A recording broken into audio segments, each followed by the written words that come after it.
پہلی بات عربی کے بارے میں آپ میں سے جو لوگ دلچسپی رکھتے ہیں، اور صرف وہ لوگ جو دلچسپی رکھتے ہیں، عربی زبردستی کبھی کسی کو نہیں پڑھانی چاہیے. It's a form of torture. لیکن جو لوگ واقعی ہمت کرتے ہیں اور چاہتے ہیں کہ عربی سیکھنا شروع کریں قرآن سمجھنے کے لیے، آپ لوگوں کے پاس تو بہت بڑا ایڈوانٹیج ہے. آپ لوگ عربی پڑھ لیتے ہو سمجھے بغیر، حروف اور قرات تو آپ کر لیتے ہو نا. یہ بھی جی ٹو مور. وعلیکم السلام.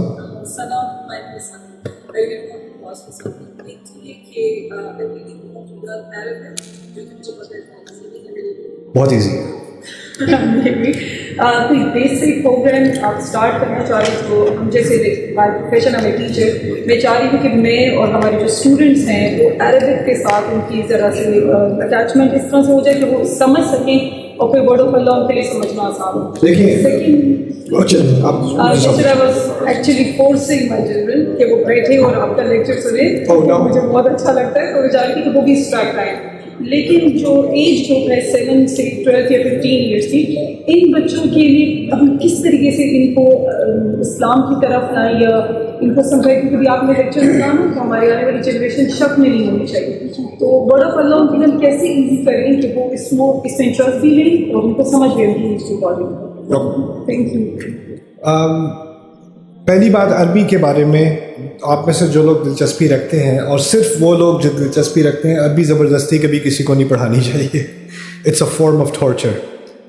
لیکن جو لوگ واقعی ہمت کرتے ہیں اور چاہتے ہیں کہ عربی سیکھنا شروع کریں قرآن سمجھنے کے لیے، آپ لوگوں کے پاس تو بہت بڑا ایڈوانٹیج ہے. آپ لوگ عربی پڑھ لیتے ہو سمجھے بغیر، حروف اور قرات تو آپ کر لیتے ہو نا. یہ بھی جو لوگ امریکہ میں جن سے میں ملتا ہوں جو مسلمان ہوتے ہیں ان کے لیے تو الف با بھی نہیں ان کو معلوم نا، کیونکہ یہ پہلے وہ سفر طے کرنا ہوتا ہے. تو آدھے سے زیادہ سفر تو آپ طے کر چکے ہو. تو آپ لوگوں کے لیے اگر آپ یوٹیوب پر جا کر ایک چیز سرچ کر لو، dream intensive 1 day 1، dream intensive 1 day 1. میرا ایک پروگرام آن لائن ہے جہاں میں نے 2 بچوں کو قرآن کی عربی سمجھنے والی عربی پڑھانی شروع کی. اس کے انٹینسو میں نے سارے یوٹیوب پہ ڈالے ہوئے ہیں، اور اس سے الحمدللہ I think millions of people now are following it around the world. آپ بھی اس کا فائدہ اٹھا سکتے ہو، اور بہت جلد انشاءاللہ اس سب کا ترجمہ اردو میں بھی ہونے والا ہے. لیکن فی الحال انگلش میں موجود ہے اور وہ بہت آسان ہے فالو کرنے کو. اس کی انسٹرکشن شروع میں ہی ہے کہ کیسے کرنا ہے اور کیا کرنا ہے. اس کے سارے مٹیریلس میں نے فری اویلیبل کر دیے ہیں، وہ آپ اپنے طور پہ کر سکتے ہو. اگر اسٹوڈنٹ گروپس ہیں وہ اس کو ایک ساتھ مل کر پڑھنا چاہ رہے ہیں، پڑھانا چاہ رہے ہیں، وہ بھی اس کا استعمال کر سکتے ہیں. ہو سکتا ہے ہمارے کراؤڈ میں بھی کوئی ڈریم اسٹوڈنٹس ہوں، مجھے معلوم نہیں کہ ہیں کہ نہیں ہے. تو اوکے ماشاء اللہ، السلام علیکم. تو اس کو آپ شروع کریں، انشاءاللہ اس کا بہت فائدہ ہوگا. بچوں کے لیے میرے نزدیک کورسز اور بہت زیادہ لیکچرز وغیرہ جو ہمیں پسند آتے ہیں وہ ان کو پسند آئے نہ آئے، میرے نزدیک جتنا آپ بچے کو فورس کرو گے اتنا وہ بور ہوں گے. بچوں کو چاہیے کہ ہم پہلے ان کی بات ہم سنیں اور ان کے سوالات سنیں، اور جب ان کو کچھ دوست بھی دیں اسلام کا تو اس میں علم کا فوکس کم ہو، عقل کا فوکس زیادہ ہو.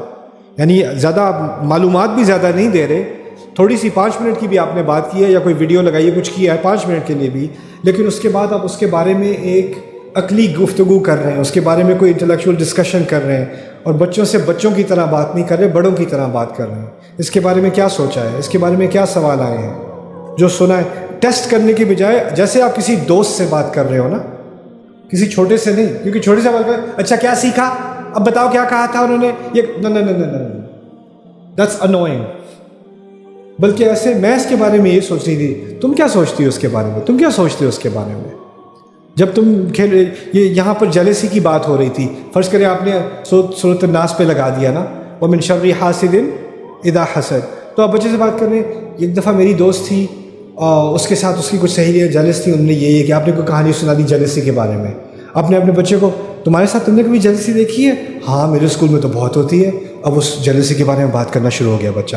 جتنا آپ کا بچہ سبجیکٹ کے بارے میں بات کرے گا نا، اتنا امکان ہے کہ دل میں وہ بات جو آپ نے ڈالنی ہے وہ چلی جائے گی.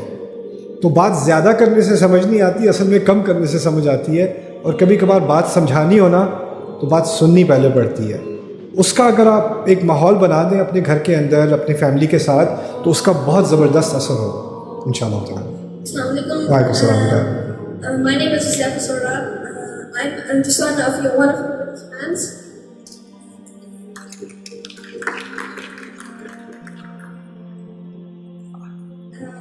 the question is, this is for young people. I'm also the son of one of my biggest fans. My mom and dad are here, by the way.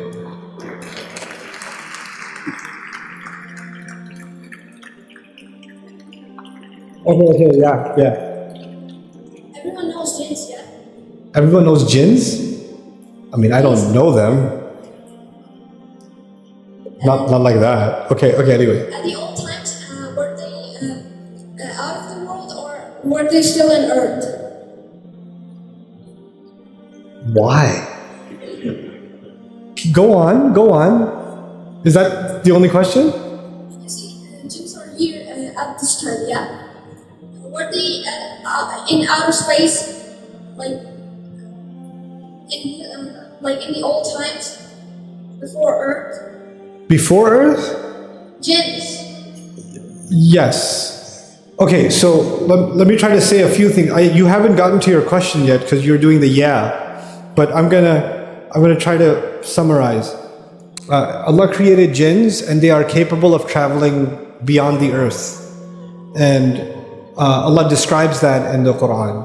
And when the Quran was coming down, when the Prophet was there, when the Quran was coming down, Allah locked the skies, so they could not leave the earth. When they tried to leave, they were shot down, because the skies were like, when a president comes through and they lock down all the streets and only the secure vehicles can go by. Well, the legion of angels was coming so that the Quran could be revealed, and no jinns had access to the sky like normal. But then the Quran was finished revealing and the sky was opened again. So I think that's what you were talking about a little bit. Now tell me what your question is. My dad asked me a question, asked him that where did jinns come from? After all that, you could have just said, where did jinns come from?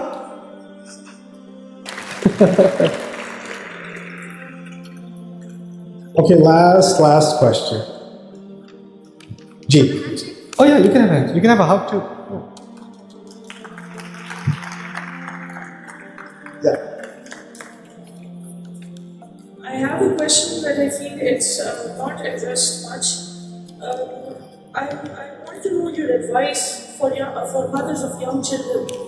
Like your lecture was mostly about how we can connect with Allah. But mothers of young children, even our salah is like a rescue ground, right? With all the chaos going on. G. So how can we really, maintain that connection? Because I feel that it's important for the children as well. And we lose that during that time, especially even if it's one. It doesn't matter how many children you have.